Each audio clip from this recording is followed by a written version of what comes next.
Hi guys, I'm Charlotte, and I want to tell you about the biggest epic fail that ever happened to me when I was trying to make a dream of mine come true. I've always lived on my family's dude ranch in a small town, just like my parents and their parents.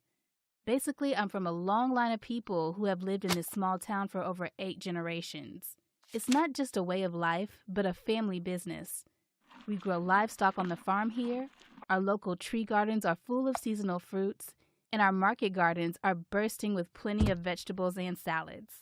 I know every farmer by name, and I can distinguish any of our local animals just by the sound they make. I know virtually every inch of the landscape here, starting with the calm rush of the river to the valley full of grasses and pastures, and even the foxberry bush that grows along a local fence. And guess what? I am so tired of it. In fact, everything here goes along a path that has been charted for centuries. We always follow the traditions of our ancestors, either in terms of business practices or special occasions. There's just no spontaneity. The greatest rebel in our family is my Aunt Jane, who moved to the city to study at college and never came back. Oh, to me, her life is amazing. Adventures, meeting interesting people, dating handsome men, a modern apartment, and everything she wants. She is establishing her career at a famous newspaper. And for me, so far, she is the most successful representative of our family. But I am pretty alone in thinking that way. No one in the family is actually proud of her. They think she is wasting her life by not having settled here in town, not having married a farmer, and not contributing to the family business. But I admire my aunt. She knows about my sincere wish to live in the city. She emails me frequently and sends me some stylish clothes and cosmetics, which I actually can't even use here. So I just store everything in my closet, hoping that someday I'll have a reason to dress up. We had a summer project for school to do at home. It was to write about the journey of a lifetime. Since I've been nowhere except my small town, I asked my mom for permission to visit my Aunt Jane in the city. After a few days of begging, my mom surrendered. And after a week, I was drinking coffee in my aunt's apartment, looking at the busy city through her big window. This is how my 4-week journey began. I must say, the city turned out to be different from how I used to imagine it in my dreams. Everyone seemed to be in a rush here. Even the moms with babies were not as calm and peaceful as the busiest farmer back in my small town was.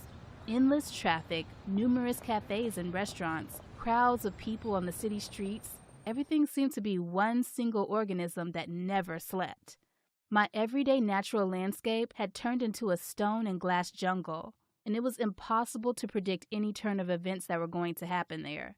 My aunt was pretty busy at work, so for me, staring out the big window or watching 300-plus TV channels was an everyday scenario. I was not supposed to leave the apartment alone. And every evening, Aunt Jane took me out to dinner at a new place, or we would go to one of her social engagements together. We would walk down the city streets on the weekends. We visited museums a couple of times, and it was not that bad actually. But at some point, I realized how much I missed my town and the ranch. I guess this is what they call being homesick. I missed my mockingbird that sang every night in front of my window, and the sound of the river, which I always heard right before falling asleep, and all the farm animal noises.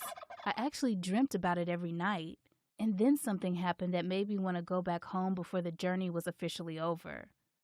There was another high-rise apartment building in front of ours. One day, when I was, as usual, staring at the street through the window, I noticed that someone was waving at me. At first, I felt strange about it and moved away from the window, but the next day the same situation happened again. This time I was curious about the person waving at me. He turned out to be a handsome guy who I apparently had never met before. The other day I was almost waiting for him in front of my window. And guess what? He waved again, and I waved back at him. Oh God, I felt like I was about to fall for him. A couple of times I saw him on the street. He was tall with dark hair and reminded me of a Hollywood movie star. Since then, I actually stopped dreaming about being on the ranch and started dreaming about him. And these dreams were the most romantic ones I've ever had. A couple of days later, me and my aunt went for a walk. When we got into the elevator to go downstairs, I saw him. The guy from my romantic dreams was already here, also going downstairs. My face turned red all at once, right when Aunt Jane greeted him and introduced me. He looked at me weird and said that he's already noticed me waving at him when he was waving at his girlfriend, who lived the next floor up from our apartment. I've never felt that embarrassed before. I returned home to the ranch. Here in my small town, everything is consistent, and an embarrassing situation like this would hardly ever happen. And I've decided to stay here, at least until the moment I stop being such a hopeless romantic. Have you ever been disappointed by your own expectations? How did you handle this?